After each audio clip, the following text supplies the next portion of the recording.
Hello students. So as I told, I will be back soon with second part of this chapter. I am back. So let's start the second part of this chapter, chapter number 8. The topic is how is the ruling party formed? किस तरह से ruling party बनता है? After the elections of Lok Sabha, party-wise list of all the members of the parliament is formed. Lok Sabha के elections के बाद में party wise list बनाया जाता है. ठीक है, जितने भी मेंबर्स होते हैं पार्लियामेंट के उनका पार्टी वाइज लिस्ट बनाया जाता है.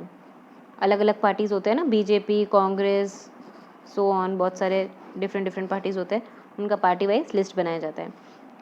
From this list it becomes clear how many members from which political parties are there. उस लिस्ट से एक क्लियर आइडिया मिल जाता है कि कौन सा मेंबर कौन से पोलिटिकल पार्टी का होता है. If any party wants to form the government, then there should be a majority of elected members from that party. अगर किसी भी पार्टी को अपना गवर्नमेंट बनाना है, लाइक समझो अगर बीजेपी को अपना गवर्नमेंट बनाना है तो बीजेपी को मैक्सिमम वोट मिलना चाहिए. बीजेपी के जो इलेक्टेड मेंबर्स होते हैं उनको मैक्सिमम वोट मिलना चाहिए, तब जाके ही बीजेपी अपना गवर्नमेंट इंडिया में बना सकता है. After the elections, the leader of the party or a coalition of the parties which has a clear majority in the parliament is appointed as the prime minister in the Lok Sabha. Elections के बाद में जो भी political party जीत जाता है majority of vote से, वो political party का जो हेड होता है या तो फिर जो लीडर होता है वो कंट्री का प्राइम मिनिस्टर बनता है. ठीक है, the prime minister of India is the head of the ruling party. तो जनरली प्राइम मिनिस्टर कौन होता है? रूलिंग पार्टी का head.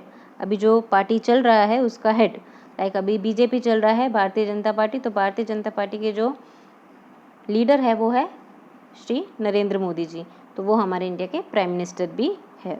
Right. The prime minister selects ministers from the member of his party. जैसे कि हमने लास्ट पार्ट 1 में भी डिस्कस किया था कि जो प्राइम मिनिस्टर होते हैं वो बाकी सारे मेंबर्स को सिलेक्ट करते हैं और इस तरह से काउंसिल ऑफ मिनिस्टर्स वो बनाते हैं. In this way the council of minister is formed. The ministers with prime minister take all the decision. तो बाकी सारे जो मिनिस्टर्स होते हैं with the consent of prime minister वो सारे डिसीजंस लेते हैं रिगार्डिंग एनीथिंग. कोई भी मैटर होता है तो प्राइम मिनिस्टर्स के साथ डिस्कशन किया जाता है, तब जाके वो डिसीजन बनाया जाता है. These ministers take care of the responsibilities of the work related to their respective ministers such as health, education, finance, etc. ये जो मिनिस्टर्स होते हैं उनको हर एक को अपना अपना रिस्पॉन्सिबिलिटी दिया जाता है कि they have to work, they have to do their respective job. Like health minister है तो उनको हेल्थ रिलेटेड इशू देखना होता है, education minister have to cope up with education problems and finance minister have to solve the issues regarding finance of a country. तो वो किससे discuss करते हैं सारी चीज़ें? प्राइम मिनिस्टर से. Each minister is responsible for any question related to his ministry to the member of parliament. अगर parliament में किसी भी लाइक एजुकेशन से रिलेटेड अगर कोई क्वेश्चन पूछा जाता है then education minister should be answerable for that. उनको आंसर देना बनता है because he is the responsible person. Right. Prime minister ने उनको बनाया है एजुकेशन मिनिस्टर, तो वो एक रिस्पॉन्सिबल पर्सन है उसका जवाब देने के लिए. Moving further, how is Rajya Sabha formed? See upper house. हमने लास्ट वीडियो में लोकसभा के बारे में पढ़ा था, अब इस पार्ट में हम राज्यसभा के बारे में पढ़ रहे हैं. The elected member of the legislative assembly of each state elect member for Rajya Sabha. Legislative assembly के जो इलेक्टेड मेंबर्स हैं हर एक स्टेट के, वो इलेक्ट करते हैं, वो अंदर के इलेक्शंस होते हैं और इस तरह से वो राज्यसभा के मेंबर्स को चुनते हैं. There are 250 members in the Rajya Sabha. Total seats कितने हैं राज्यसभा में? 250. Out of them 238 are elected. 250 में से 238 जो होता है प्रॉपर इलेक्शंस किए जाते हैं. The remaining 12 members are nominated by the president of India. बाकी के जो 12 मेंबर्स बचते हैं वो डायरेक्टली हमारे जो इंडिया के प्रेसिडेंट है वो उनको नॉमिनेट करते हैं. The Rajya Sabha is the permanent house. देखो लोकसभा एक परमानेंट हाउस नहीं है, वो कभी भी डिसॉल्व हो सकता है, पर राज्यसभा एक परमानेंट हाउस है, वो कभी भी बंद नहीं हो सकता है. It never get dissolve completely. वो कभी भी वो टोटली डिसॉल्व नहीं हो सकता है, बंद नहीं हो सकता है. 1/3 of the member of Rajya Sabha retire every 2 years. That is after completing their 6 years term and the new members are inducted. हर 1/3 ईयर में 1/3 of the members of the Rajya Sabha retire every 2 years, हर 2 साल में राज्यसभा के जो मेंबर्स 1/3 मेंबर्स होते हैं वो रिटायर हो जाते हैं। मतलब उनका कितना टर्म होता है, एक पर्सन का 6 ईयर्स का जो टर्म होता है वो कंप्लीट करते हैं और उसके बाद में वो रिटायर हो जाते हैं। And then the new members are inducted, और उनके जगह पे फिर नए मेंबर्स को बुलाया जाता है। मतलब लोकसभा में जो इलेक्शंस होते हैं ना वो हर 5 साल में होते हैं।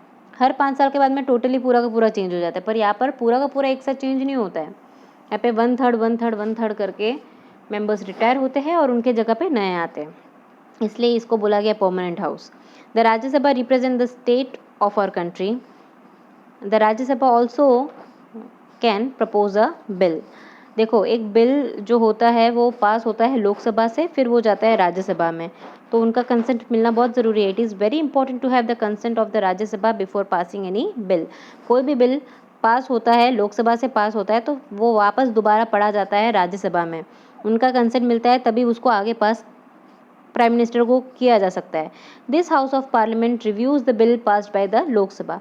लोकसभा ने जो बिल पास किया है उसको रिव्यू करते हैं, मतलब दोबारा से वो लोग पढ़ते हैं। कौन? राज्यसभा के, ठीक है, the house of parliament. Thus, the role of Rajya Sabha is very important. The people who presides over the sessions of Rajya Sabha is known as the chairman. जो ये पूरा सेशन, ये पूरा राज्यसभा का जो मीटिंग होता है उसमें जो पर्सन प्रिसाइड करता है एज ए लीडर, वो चेयरमैन होता है। अब चेयरमैन का एक और रोल है यहाँ पर, the vice president of India act as the chairman of the Rajya Sabha. हमारे इंडिया के जो वाइस प्रेसिडेंट है ना, वही हमारे राज्यसभा के चेयरमैन भी है।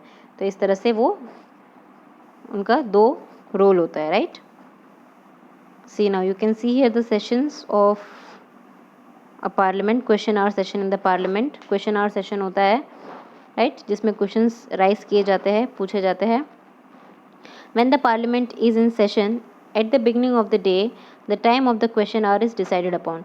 जब भी पार्लियामेंट में कोई सेशन, मतलब कोई भी मीटिंग बिठाया जाता है, तो सबसे पहले दिन के शुरुआत में डिसाइड किया जाता है कि क्वेश्चन आवर के लिए कितना टाइम होना चाहिए। लाइक क्वेश्चन आवर 1 आवर का होना चाहिए, 2 आवर्स, नॉर्मली 1 घंटे का होता है, ठीक है, क्वेश्चन आवर।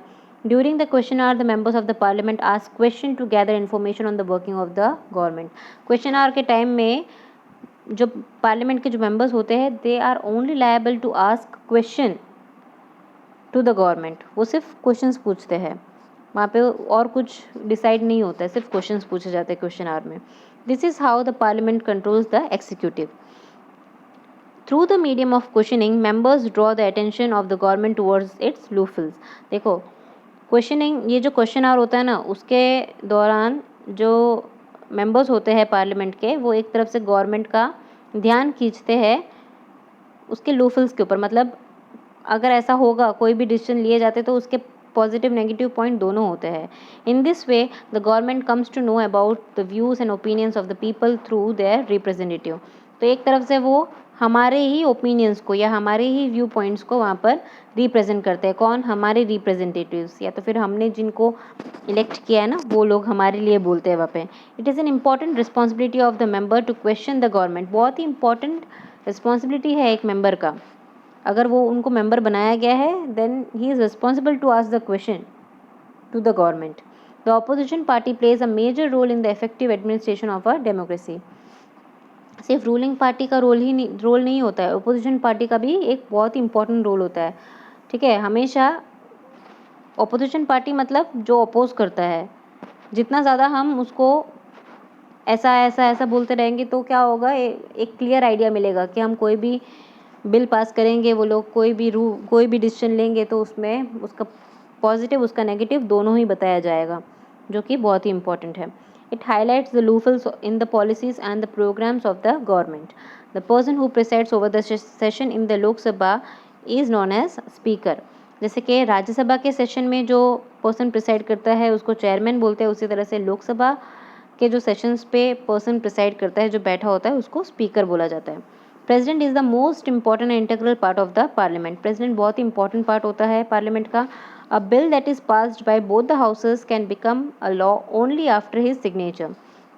एक बिल जो कि दोनों हाउसेस में पास हुआ गया है, जैसे लोकसभा में पास होता है, लोकसभा से वो जाता है राज्यसभा में, राज्यसभा ने भी उसका कंसेंट दे दिया होता है, तब जाके वो फाइनल जाता है प्रेसिडेंट के पास, और फाइनल प्रेसिडेंट के सिग्नेचर के बाद में ही वो बिल पास होता है और वो आगे जाके एक लॉ बनता है. he has the power to decide about the meetings of the parliament and announces the completion of the sessions too. मतलब प्रेसिडेंट के ऊपर पूरा पावर होता है. he can decide the meeting of the parliament. ठीक है, कितने देर के लिए होना चाहिए मीटिंग, कब होना चाहिए पार्लियामेंट का वो, और कितने टाइम में उसका कंप्लीशन होना चाहिए. Everything is decided by the president. So this was the chapter number 8.